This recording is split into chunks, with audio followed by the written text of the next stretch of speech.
Good morning. आप लोग कैसे हैं? उम्मीद करते हैं कि आप लोग ठीक होंगे।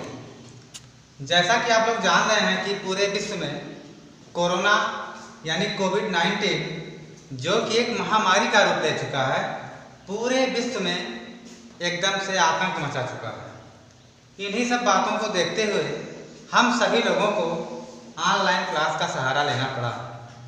लेकिन आप लोग अपने घर पे रहिए, सुरक्षित रहिए और पढ़ते रहिए ऑनलाइन क्लास। मैं रमेश गुप्ता, प्रवक्ता मैथमेटिक्स, ज्ञानदीप एकेडमी, सगदरपुर बमनान गोंडा से आप सभी लोगों को मैथ की क्लास लेकर आया हूँ। आज मैं आप सभी लोगों को क्लास 11th का चैप्टर नंबर 1 समुच्चय पढ़ाऊँगा। क्लास 11th चैप्टर नंबर 1 आप सभी लोगों को आज हम पढ़ाएंगे सेट यानी कि समुच्चय। तो सबसे पहली बात यह है कि आपको ये जान लेना चाहिए कि समुच्चय किसे कहते हैं। पहली बात यानी कि समुच्चय का डिफिनीशन क्या होता है, ये बहुत ज़्यादा इम्पोर्टेंट है, ये आपको बात जान लेना है। आप लोग ध्यान से समझिए। अगर आपको समझ में नहीं आता है तो आप कमेंट कीजिए। निश्चित रूप से आपकी समस्या का समाधान करने की हम पूरी कोशिश करेंगे। तो आज आप सभी लोग के बीच में अब ये ऑनलाइन क्लास स्टार्ट होने जा रहा है। अगर आपको वीडियो पसंद आए तो चैनल को सब्सक्राइब करना ना भूलें, साथ में बेल आइकन भी दबा दें और शेयर और कमेंट भी करते रहें। तो आते हैं समुच्चय। समुच्चय किसे कहते हैं आज हम इस बात में आपको बताएंगे। तो इसका जो डिफिनीशन है, वस्तुओं के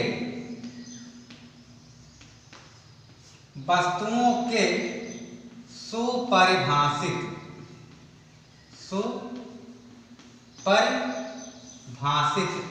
समूह को, वस्तुओं के सुपरिभाषित समूह को क्या कहते हैं? समुच्चय कहते हैं। समुच्चय कहते हैं। बात समझ में नहीं आई? नहीं आई होगी। क्यों? क्योंकि अभी आपको हम कुछ नहीं समझाए हैं, अभी तो खाली डिफिनेशन बता दिए हैं ना। आप समझते हैं क्योंकि यहाँ पे लिखा है वस्तुओं के सुपरिभाषित। वेरी वेरी इंपॉर्टेंट, ये आपका शब्द है सुपरिभाषित। अगर सुपरिभाषित नहीं होगा तो समुच्चय नहीं होगा। तो अब ये सुपरिभाषित का मतलब क्या होता है? जिसके बारे में हम ठीक ठीक बता सकें, जिसके बारे में हम ठीक ठीक बता सकें, वही क्या होता है? सुपरिभाषित होता है। इसे हम क्या कहते हैं? समुच्चय कहते हैं। बात समझ में आई? फॉर एग्जाम्पल के रूप में जैसे हम आपसे कह दें कि 1 से 99 तक प्राकृतिक संख्याओं का समुच्चय, ये कैसा होगा? एक समुच्चय होगा, क्योंकि 1 से 99 तक की संख्या को आप बहुत अच्छे से जानते हैं। दूसरी बात यह है, अगर मैं आपसे कह दूं कि सम संख्याओं का समुच्चय, तो सम संख्या को आप बहुत आराम से बता सकते हैं, इसलिए ये भी क्या होगा? समुच्चय होगा। बात समझ आई कि नहीं आई? उम्मीद करते हैं कि आपको बात समझ में आ गई होगी। अच्छा, एक एग्जाम्पल लेते हैं जो समुच्चय ना हो। जैसे हम आपसे कह दें कि भारत में सबसे अच्छे प्रधानमंत्री का समुच्चय, क्या कह दिए? भारत में सबसे अच्छे प्रधानमंत्री का समुच्चय। तो ये आपका समुच्चय नहीं होगा, ये आपका समूह नहीं है। क्योंकि आप के लिए हो सकता है नरेंद्र मोदी बहुत अच्छे हों, किसी के लिए जवाहरलाल नेहरू बहुत अच्छे हों, तो सबका सोच अलग अलग होता है। इसलिए इस बात को बता पाना बहुत कठिन है कि सबसे अच्छा प्रधानमंत्री कौन है। इसलिए ये जो है सुपरिभाषित नहीं है, अतः यह क्या है? समुच्चय नहीं है। दूसरी बात मैं आपसे कह दूं कि पूरी दुनिया में सर्वश्रेष्ठ 11 बल्लेबाजों का समुच्चय, पूरी दुनिया में सर्वश्रेष्ठ 11 बल्लेबाजों का समुच्चय, तो ये बताना भी आपके लिए बहुत कठिन बात है। क्यों? क्योंकि आप जिसे बहुत सर्वश्रेष्ठ मान रहे हो सकता है दूसरा उसे ना मानता हो। या दुनिया में बहुत सारे लोग अच्छे अच्छे हों, तो इस बात को हम एग्जैक्ट नहीं बता सकते कि 11 लोग यही हैं सर्वश्रेष्ठ। यानी कि सुपरिभाषित ये नहीं है, अर्थात ये जो समुच्चय नहीं है। समुच्चय होने के लिए उसका वेल डिफाइंड यानी सुपरिभाषित होना बहुत ही जरूरी है। बात समझ में आई कि नहीं आई? अच्छा, दूसरी बात हम आ जाते हैं समुच्चय का निरूपण। क्या करते हैं? समुच्चय का निरूपण।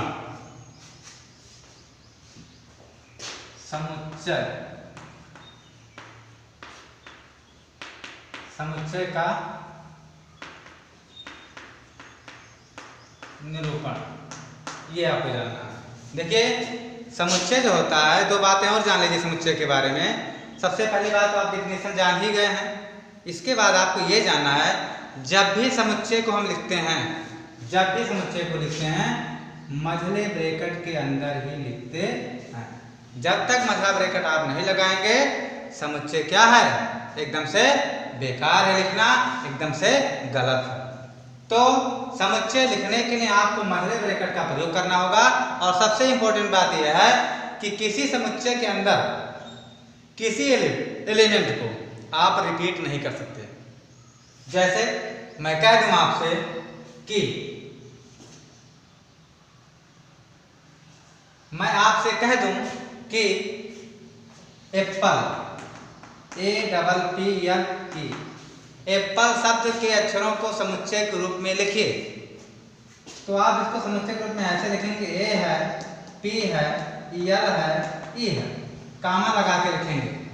और देखिए यहाँ पे P 2 बार है, यहाँ पे P 2 बार है, लेकिन जब हम समुच्चय के रूप में लिखेंगे तो एक ही बार लिखेंगे। किसी भी समुच्चय के अवयव को समुच्चय के अंदर 2 बार नहीं लिख सकते, रिपीट नहीं कर सकते। ये बड़ी इंपॉर्टेंट बात है। और दूसरी बात यह है कि समुच्चय को जब भी लिखेंगे मझले ब्रैकेट के अंदर लिखेंगे।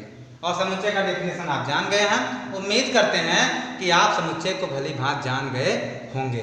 अब आपको हम दूसरी बात बताने जा रहे हैं कि समुच्चय का निरूपण। समुच्चय का निरूपण करने की कितनी विधियां हैं? समुच्चय का निरूपण जो होता है उसको निरूपण करने की कितनी विधियां हैं? 2 विधियां हैं। समझ में आया? हाँ, देखते हैं। पहला विधि है आपका रोस्टर। रोस्टर या इसी को तालिका विधि कहते हैं।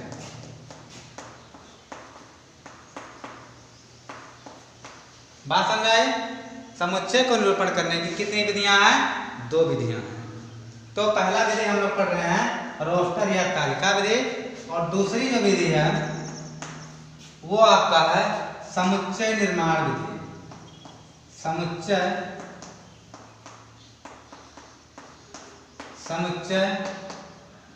निर्माण विधि, या इसी का दूसरा नाम है गुण विधि।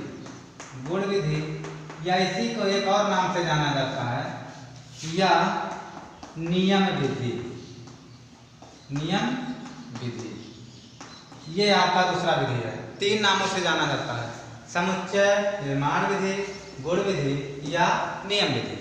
तो आइए देखते हैं कि कैसे इन दोनों के बारे में हम लोग विस्तार से थोड़ा सा जान लेते हैं कि कैसे लिखते हैं। आइए देखते हैं थोड़ा सा। जैसे मैं आपसे कह दूं कि एग्जाम्पल के तौर पर मैं आपसे कह दूं कि अंग्रेजी वर्णमाला, अंग्रेजी वर्णमाला में आए हुए स्वरों का समुच्चय। अगर हमको इसको सेट के रूप में लिखना है, तो अगर हमको लिखना इस विधि से, किस विधि से? रोस्टर या तालिका विधि से। तो रोस्टर या तालिका विधि क्या होता है? रोस्टर या तालिका विधि में एग्जैक्ट हम उसको लिख देते हैं। देखिए, जैसे अंग्रेजी वर्णमाला में आए हुए स्वरों का समुच्चय, तो अंग्रेजी वर्णमाला में जो है 5 स्वर होते हैं। ये होता है, ई होता है, आई होता है, ओ होता है और यू होता है। यही तो 5 स्वर होते हैं। तो रोस्टर या तालिका विधि में हम जो है 5 स्वर जो भी हैं हम उनको एग्जैक्ट क्या कर देते हैं? लिख देते हैं। लेकिन अगर इसी को हमको दूसरे विधि से लिखना हो, यानी कि समुच्चय निर्माण विधि से लिखना हो तो हम कैसे लिखेंगे, आइए देखते हैं। तब हम इसको ऐसे लिखेंगे, मध्य ब्रैकेट लिखना जरूरी है। ऐसे लिखेंगे यक्स सच दैट यक्स एक स्वर, यक्स एक क्या है, एक स्वर नहीं, अंग्रेजी वर्णमाला का एक स्वर है। यक्स एक अंग्रेजी वर्णमाला का एक स्वर। और भी बढ़ा चढ़ा के लिखना चाहते हैं तो लिख सकते हैं yaks does not belong to, yaks जो है वो कॉन्सोनेंट को बिलोंग नहीं करेगा, कॉन्सोनेंट, कॉन्सोनेंट मतलब व्यंजन। अंग्रेजी वर्णमाला का जो है एक स्वर है, लेकिन वो कैसा है, वो व्यंजन को बिलोंग नहीं करता है। तो व्यंजन को बिलोंग नहीं करेगा तो स्वर ही तो होगा। अगर आप इस चीज़ को नहीं भी लिखना चाहते हैं तो नहीं भी लिख सकते हैं, क्योंकि यहाँ पे बात ऑब्जेक्ट हो ही गई है। अंग्रेजी वर्णमाला का क्या है, एक स्वर है, तो एक स्वर है तो एक स्वर में आपका ए भी हो सकता है, ई भी हो सकता है, आई भी हो सकता है, ओ भी हो सकता है और यू भी हो सकता है। बात समझ में आई कि नहीं आई? उम्मीद करते हैं कि आपको मेरी बात समझ में आ गई होगी। आइए चलते हैं समुच्चय के प्रकार। अगर आपको मेरी बात समझ में नहीं आती है तो आप कमेंट बॉक्स में जरूर पूछिए, हम आपके प्रश्नों का जवाब देने की पूरी कोशिश करेंगे। मैं आप सभी लोगों का एक बार फिर से धन्यवाद देना चाहता हूं, जो आप अपना इतना महत्वपूर्ण समय निकाल करके आप मेरे वीडियो को देख रहे हैं और कुछ ना कुछ तो सीख ही रहे होंगे। इसके बाद आते हैं समुच्चय के प्रकार। समुच्चय के प्रकार, वैसे समुच्चय के बहुत सारे प्रकार हैं, समुच्चय के बहुत सारे प्रकार हैं, लेकिन इसमें जो मुख्य प्रकार हैं हम आपको लिख दे रहे हैं। इसमें आपका जो मुख्य प्रकार है, रिक्त समुच्चय है, एकल समुच्चय है, परिमित समुच्चय है, अपरिमित समुच्चय है, समान समुच्चय है। इस तरीके से हम लोग समुच्चय पढ़ रहे थे, तो थोड़ा सा पढ़ लेते हैं इसके बारे में। पहला है, मान लेते हैं रिक्त समुच्चय, रिक्त समुच्चय। दूसरा मान लेते हैं एकल समुच्चय, एकल समुच्चय। तीसरा है परिमित समुच्चय। चौथा है अपरिमित समुच्चय। और पांचवा है समान समुच्चय भी कह लेते हैं, लेकिन ये जो समान समुच्चय है ये आपका दो समुच्चय में कंपेयर किया जाता है। इस समुच्चय का दो समुच्चयों में जो है कंपेयर किया जाता है। फिलहाल देख लेते हैं, समझ लेते हैं। देखिए, रिक्त समुच्चय, रिक्त समुच्चय का मतलब जिसमें कोई एलिमेंट ही ना हो, कोई एलिमेंट ही ना हो, पूरा पूरा क्या हो, खाली हो। रिक्त समुच्चय को हम ऐसे प्रदर्शित करते हैं, मसला ब्रैकेट दोनों से बंद कर देंगे। ये रिक्त समुच्चय का क्या है, नोटिफिकेशन है, प्रतीक है। अगर ऐसा ब्रैकेट कहीं आपको लिखा मिलता है तो ये रिक्त समुच्चय का पहचान हो गया। इसका आप एग्जाम्पल के रूप में अगर आप बताते हैं तो अगर हम आपसे ऐसे कह दें कि अंग्रेजी वर्णमाला में ए से पहले आने वाले अक्षरों का समुच्चय, ये कैसा होगा, रिक्त समुच्चय होगा। क्यों? क्योंकि अंग्रेजी वर्णमाला में ए से पहले तो कोई अक्षर आता ही नहीं है। तो ऐसे ही समुच्चय को हम क्या कहते हैं, रिक्त समुच्चय कहते हैं। दूसरा एग्जाम्पल हम ले सकते हैं सींग वाले घोड़ों का समुच्चय। क्या बोला, सींग वाले घोड़ों का समुच्चय। तो सींग वाले घोड़ों के समुच्चय में घोड़े के पास सींग होती है क्या? नहीं, सोचो तुम्हें सोचो, घोड़े के पास सींग होती है क्या? नहीं होती है। क्या होती है? नहीं होती है।